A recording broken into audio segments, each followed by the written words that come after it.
Video सत्र में आपका बहुत बहुत स्वागत है। आज के इस वीडियो में बिहार एसटीटी 2023 पेपर 2 के पॉलिटिकल साइंस के धमाकेदार प्रश्नों को देखने वाले हैं।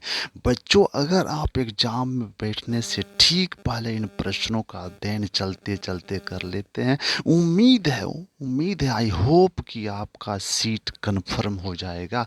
बच्चों, तो पेपर 2 पॉलिटिकल साइंस राजनीति विज्ञान के कुछ बेहद चुनिंदा प्रश्नों का ये सीरीज है। आप उम्मीद है कि आप इसको ध्यान से देखिए और अपने सीट को कंफर्म कीजिए। मेरा प्रयास है कि आपको ऐसे ही एग्ज़ाम से ठीक पहले तक ऐसे ही वीडियो उपलब्ध कराया जाए ताकि आपको ज़्यादा से ज़्यादा नंबर आए और आपका सीट कंफर्म हो। बच्चों, तो बिना देर किए हुए आइए हम वीडियो शुरू करते हैं। ये जो प्रश्नों का सेट है, प्रश्नों का सीरीज है, ये यूजीसी नेट और विभिन्न एसटीटी एग्जाम के लेवल का है। आप इसको निश्चित रूप से पढ़ें और ये आपके सिलेबस का है। आपको तो जितना जल्दबाजी में एग्ज़ाम हो रहा है कि बच्चों को सिलेबस तक पता नहीं है। आइए सिलेबस के अंदर के चीज़ को हम पढ़ते हैं। नंबर 1 जो क्वेश्चन है वह निम्नलिखित ग्रंथों में से कौन सा ग्रंथ कौटिल्य का है। निम्नलिखित ग्रंथों में से कौन सा ग्रंथ कौटिल्य का है। कौटिल्य तो नाम आपने सुना ही होगा। कौटिल्य हमारे भारत के जाने माने विचारक रहे हैं और अर्थशास्त्र के रचयिता रहे हैं और विष्णुगुप्त इनका लोकप्रिय नाम रहा है। निम्नलिखित ग्रंथों में से कौन सा ग्रंथ कौटिल्य का है, तो आप बिना देर किए हुए टिक लगाएंगे अर्थशास्त्र। दूसरा जो प्रश्न है वो है अर्थशास्त्र की स्टाइल, लिखने की शैली से कि उसकी शैली क्या है, कहानी है, कविता है, गद्य है या पद्य है। तो आंसर होगा नंबर 2 का सी, गद्यात्मक भी है और पद्यात्मक भी है। तीसरा जो प्रश्न है वो है प्राचीन भारतीय राजनीतिक चिंतक के जनक किन्हें कहा गया है। कौन जनक माने जाते हैं प्राचीन भारतीय राजनीति चिंतन के, तो वो जो नाम हो जाएगा वो हो जाएगा कौटिल्य का। अगला जो प्रश्न है वो है कौटिल्य का अर्थशास्त्र के अधिकरण, अधिकरण मीन्स अध्याय, चैप्टर, यानी ज़्यादा अधिकरण किससे संबंधित है। तो आप ना आंसर लिखेंगे विदेश संबंध, फॉरेन पॉलिसी पर इनका ज़्यादा लिखा हुआ है। अगला जो प्रश्न है वो है कौटिल्य के अर्थशास्त्र में किसका समर्थन किया गया। जाहिर सी बात है उस समय राजा का शासन था तो राजतंत्र, कौटिल्य ने भी राजतंत्र का समर्थन किया है। बच्चों, आगे का जो प्रश्न है नंबर 6 वो है वर्ण व्यवस्था और आश्रम व्यवस्था किस समाज से जुड़ा हुआ है। तो ये ना भारतीय समाज की प्राचीन व्यवस्था है। वर्ण वर्ण व्यवस्था और आश्रम व्यवस्था भारतीय समाज से जुड़ी है। और नंबर 7वां जो प्रश्न है, निम्नलिखित में कौन सा विचारक राज्य के कल्याणकारी राज्य का समर्थन करता है, यानी राज्य का स्वरूप कल्याणकारी हो, राज्य की प्रकृति या प्रकृति पूछ दे तो इसमें लिखना है प्रकृति राजतंत्र वाला, यानी राजतंत्र की प्रकृति हो।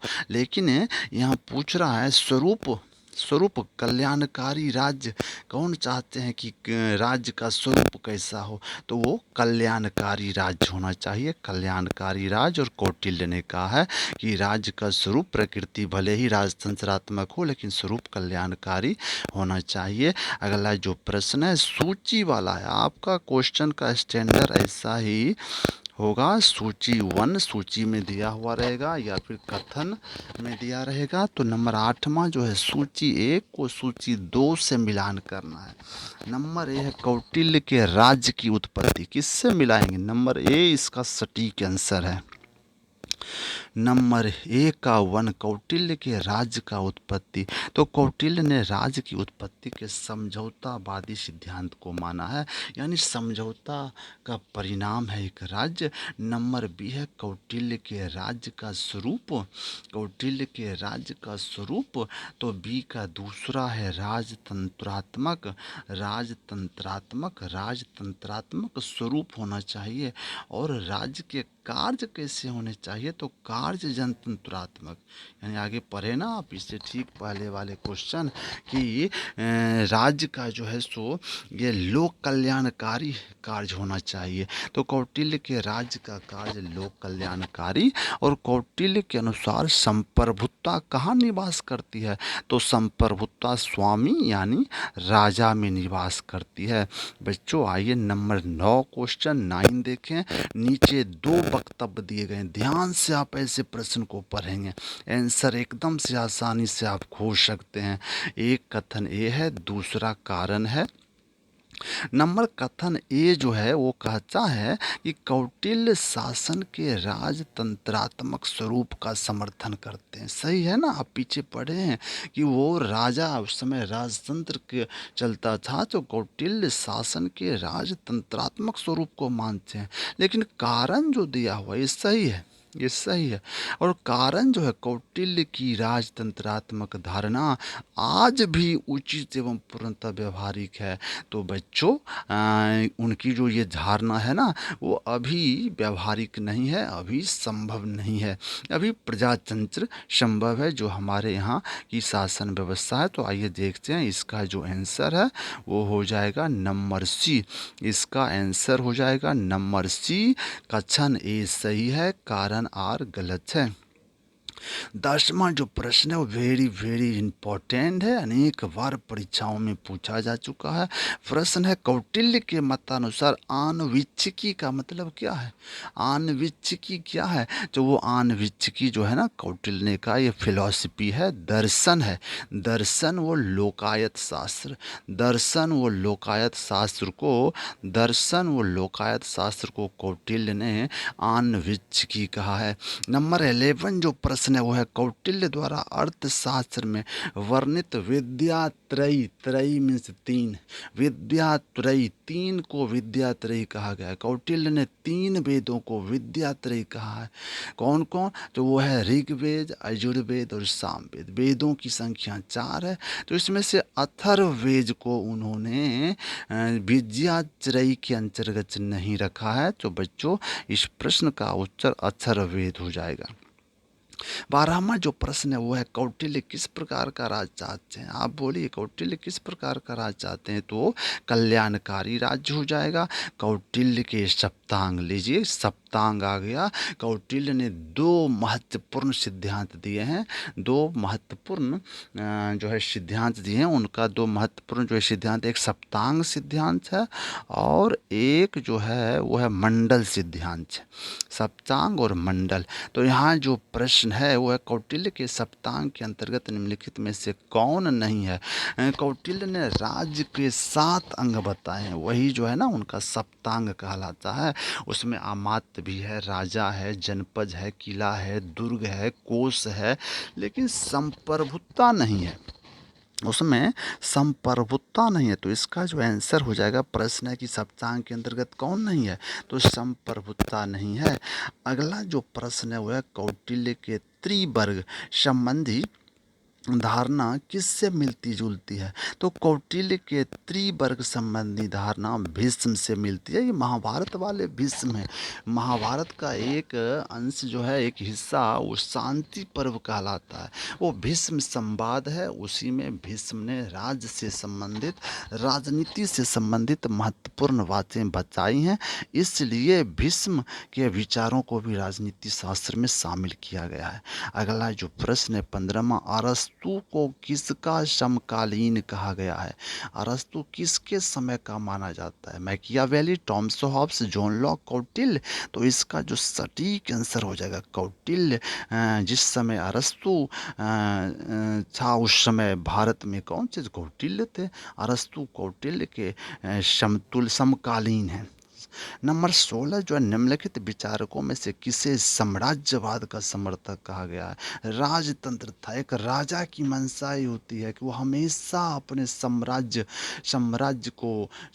की वृद्धि करते रहे। अब नए नए क्षेत्र पर आक्रमण करता रहे, नए क्षेत्र बनाता रहे। तो कौटिल्य निम्नलिखित विचारकों में से किसे साम्राज्यवाद का समर्थक कहा गया है? तो चूंकि कौटिल्य राजतंत्र के समर्थक थे, इसलिए वो साम्राज्यवाद के भी समर्थक माने जाते हैं। कौटिल्य ने, अगला प्रश्न है, कौटिल्य ने अपने मंडल सिद्धांत में, प्रश्न ये भी आएगा कि कौटिल्य के मंडल सिद्धांत में कितने राज्यों की कल्पना की गई है? तो आंसर हो जाएगा 12 राज्यों की कल्पना की गई है। जो कौटिल्य ने अपने मंडल सिद्धांत में 12 राज्यों की चर्चा की है, जो कैसा है, क्या वो एक्चुअल है, वास्तविक है? नहीं, वो जो है ना काल्पनिक है, काल्पनिक इमेजिन किए हैं, कल्पना किए हैं।